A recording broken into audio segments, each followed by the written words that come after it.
Next, इस type के जो ये सब इंटरेक्शंस है ये डिस्टेंस पे डिपेंड करते हैं, और यहाँ पे एक आता है लेनार्ड जोन्स पोटेंशियल,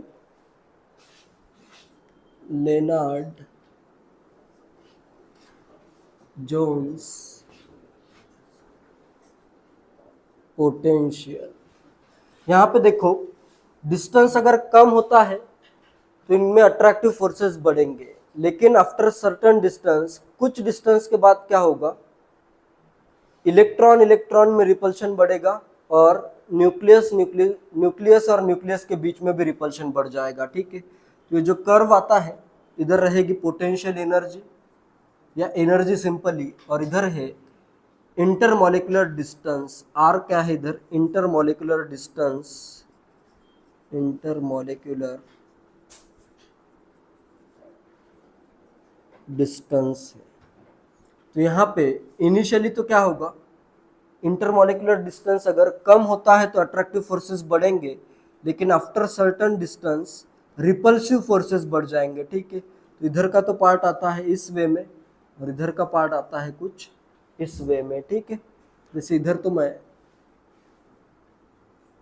देखो, डिस्टेंस जैसे कम कम हुआ अट्रैक्टिव फोर्सेस बढ़ते हैं, अट्रैक्शन अगर बढ़ेगा तो पोटेंशियल एनर्जी क्या हो जाएगी, कम हो जाएगी। ठीक है, फिर इधर क्या हो रहा है, डिस्टेंस और भी अगर कम होता है तो इधर जैसे दो न्यूक्लियस में अगर लूँ तो उनमें न्यूक्लियस भी क्लोज आ गया, तो बहुत अगर क्लोज आते हैं तो इनमें रिपल्शन बढ़ेगा, रिपल्शन अगर बढ़ता है तो पोटेंशियल एनर्जी भी क्या हो जाएगी, बढ़ जाएगी। ठीक है, तो इसको कहते हैं Lennard Jones potential.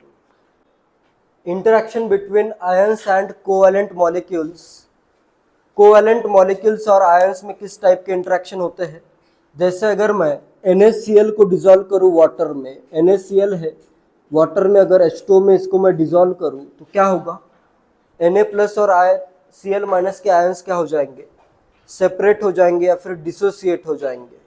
Next, Na plus के आयन को क्या सराउंड करेगा, Na प्लस का अगर आयन है, पॉजिटिव आयन को क्या सराउंड करेगा, कि ऑक्सीजन निगेटिव जो है पार्ट इस डायपोल का। अच्छा, फर्स्ट इसमें टाइप आता है ion dipole interaction, ion dipole interaction. ये अपना आयन है, Na प्लस आयन फॉर्म हुआ तो इसको क्या करेगा, इसका ये निगेटिव पार्ट जो है डायपोल का वो सराउंड करेगा।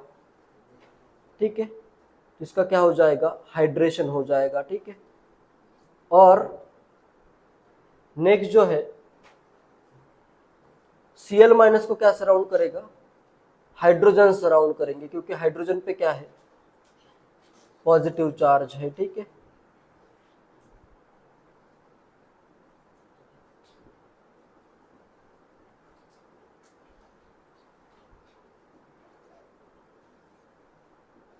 अलग अलग हाइड्रोजन इसको सराउंड करेंगे। क्लियर है ये?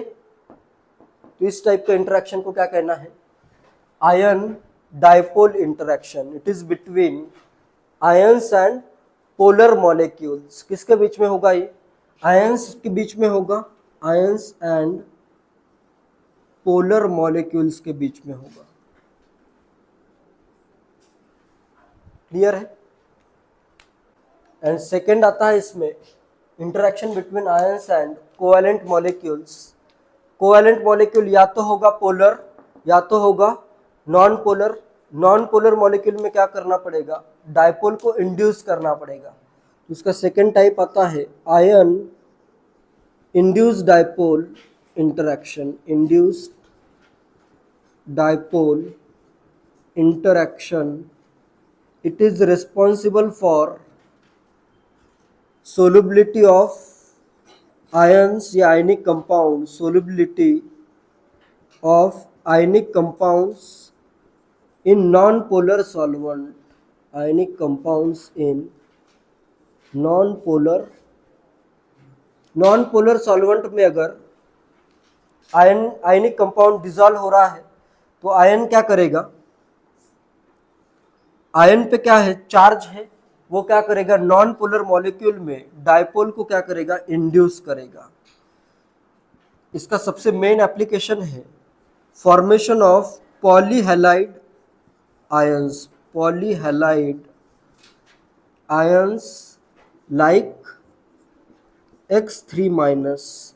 X3 माइनस के जो आयंस फॉर्म होते हैं उसमें किस टाइप का होता है, जैसे ये I3 माइनस फॉर्म होता है, या फिर Br3 माइनस हो, या फिर Cl3 माइनस हो, या फिर F3 माइनस भी फॉर्म नहीं होता है लेकिन हो सकता है। तो इसमें क्या होता है, I माइनस है और आयोडीन का मॉलिक्यूल है, इस पे नेगेटिव चार्ज है, तो ये क्या करेगा, इधर पुश करेगा इलेक्ट्रॉन क्लाउड को, तो इस पे आ जाएगा डेल्टा प्लस, इस पे आ जाएगा डेल्टा माइनस। तो इनमें क्या होगा, अट्रैक्शन होगा, जिससे फॉर्म होगा I3 माइनस पॉलीहैलाइड आयन। इसकी स्टेबिलिटी का ऑर्डर क्या होता है, इनके स्टेबिलिटी का ऑर्डर होता है I3 माइनस सबसे ज़्यादा स्टेबल होता है, फिर Br3 minus, then Cl3 minus. F3 minus form ही नहीं होता है वैसे तो। इस वे में होगा, या सिंपली मॉलिक्यूल फॉर्म होने के बाद भी उसको तुम I3 माइनस लिख सकते हो। तो इधर भी कौन सा इंटरेक्शन आ रहा है, आयन इंड्यूस डाइपोल इंटरेक्शन आ रहा है, ठीक है, क्लियर है। आयन ने नॉन पोलर मॉलिक्यूल में डाइपोल को इंड्यूस किया है, फिर इनमें क्या हुआ, अट्रैक्टिव इंटरेक्शन हुआ है। Energy distance function for different type of interactions, तो इधर मैं करता हूं type of interaction and second में करता हूं इधर इसका डिस्टेंस का फंक्शन कैसे आता है, ठीक है, डिस्टेंस पे कैसे डिपेंड करता है, डिस्टेंस फंक्शन करता हूं इसका, ठीक है। जैसे तुम्हें ये पता होगा, दो आयंस अगर है, दो आयंस मतलब चार्ज होगा, आयंस पे तो डायरेक्टली चार्ज होता है ना, तो दो अगर चार्जेस है तो उसमें एनर्जी के रिलेशन में डिस्टेंस पे ये कैसे डिपेंड करता है, potential energy between two charges क्या आता है रिलेशन के, Q1 Q2 बाय क्या आता है, R आता है। तो यहाँ पे क्या होगा, डिस्टेंस का फंक्शन आएगा 1/R for ion ion interaction, या फिर सिंपली आयन आयन के इंटरेक्शन को ही क्या कहते हैं, आयनिक बॉन्ड कहते हैं, ठीक है।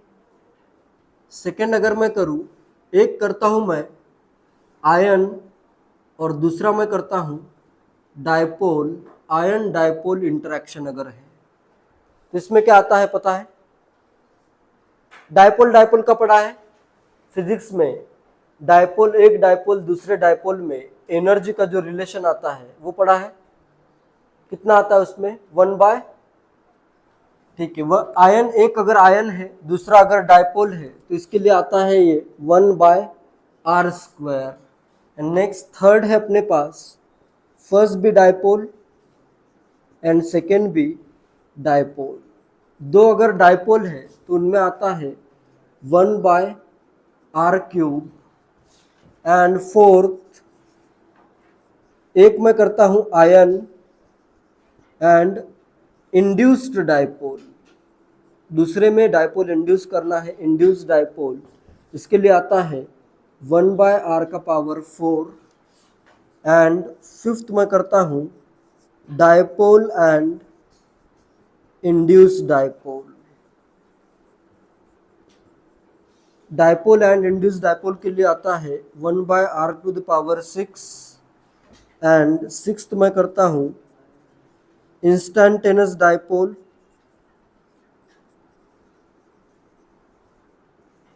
एंड इंड्यूस्ड डाइपोल, इसके लिए भी आता है 1/R⁶। तो ये सब इंटरेक्शन में डिस्टेंस से कैसे रिलेटेड है ये याद रखो, ठीक है। इस पे भी क्वेश्चन आ चुका है, जेईई मेंस में मेनली क्वेश्चन आया था, जेईई एडवांस 2025 में फिर से क्वेश्चन आया था। इनकी स्ट्रेंथ भी कैसे होगी, जैसे कुछ अगर स्ट्रेंथ देखनी है, सबसे ज़्यादा स्ट्रॉन्ग अट्रैक्टिव फोर्स किसमें होगा, आयंस के बीच में, आयनिक बॉन्ड सबसे स्ट्रांग होगा, आयन और आयन के बीच में अट्रैक्शन जो है वो मैक्सिमम होगा। नेक्स्ट आयन एक अगर आयन लूँ, एक लूँ मैं डाइपोल, इसमें अट्रैक्शन मैक्सिमम होगा। नेक्स्ट नेक्स्ट आते हैं अपने वंडरवॉल फोर्सेस में। अगर मैं कंपेयर करूं कौन कौन से फोर्सेस, कौन सा फोर्स सबसे ज्यादा स्ट्रांग होगा? डायपोल डायपोल डायपोल डायपोल सबसे ज्यादा स्ट्रांग होगा। डायपोल डायपोल, या फिर इसको सिंपली लिख देता हूं, कीजम फोर्स सबसे ज्यादा स्ट्रांग होगा। कीजम के बाद कौन सा आएगा? डिबाय फोर्स होगा, एंड डिबाय के बाद आ जाएगा लंदन फोर्स। ये क्लियरली याद रखो। और इनसे ज्यादा स्ट्रांग होते हैं आयन आयन का इंटरेक्शन सबसे stronger, and next ion dipole का इंटरेक्शन भी वंडरवॉल फोर्सेस से ज्यादा स्ट्रांग होता है। ठीक है,